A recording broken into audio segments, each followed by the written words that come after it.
Hello, I'm Dan Berkalia for DP Review, and this is the Fujifilm X-T10 interchangeable lens camera.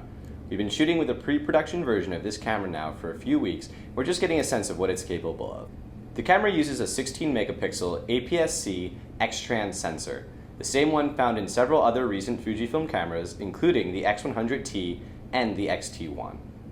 The X-T10 is powered by Fujifilm's EXR Processor 2 and is capable of native ISOs ranging from 200 to 6400. You can also expand your ISO from 100 all the way up to 51,200, but in JPEG mode only. It has very classic stylings and could probably even be mistaken for a film camera out of the 70s. And for those of you craving some nostalgia, the Fujifilm X-T10 features 11 film stocks baked right in.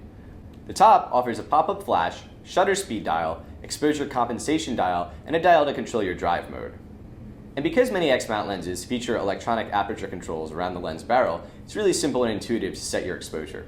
And for those of you who would prefer to shoot with automatic settings, the X-T10 has a nifty little switch you can flip down into auto mode whenever you feel like it.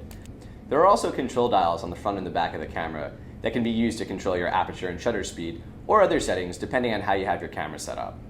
The body of the X-T10 features a total of 7 customizable buttons, so setting the camera up to suit your shooting style is really quite simple. In hand, the camera is quite light and comfortable to shoot with, and it's even got an articulating screen to make it super simple to get high and low angles.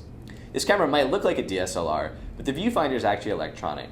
It offers 2.36 million dots with 0.62 times magnification and no noticeable lag.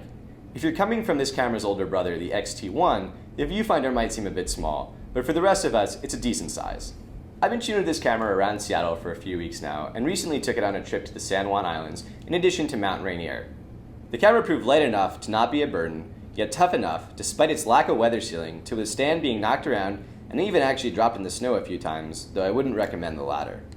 It might not be quite as rugged as the X-T10, or offer as big a viewfinder, but the vast majority of the guts in this camera are exactly the same, but at a much lesser price point.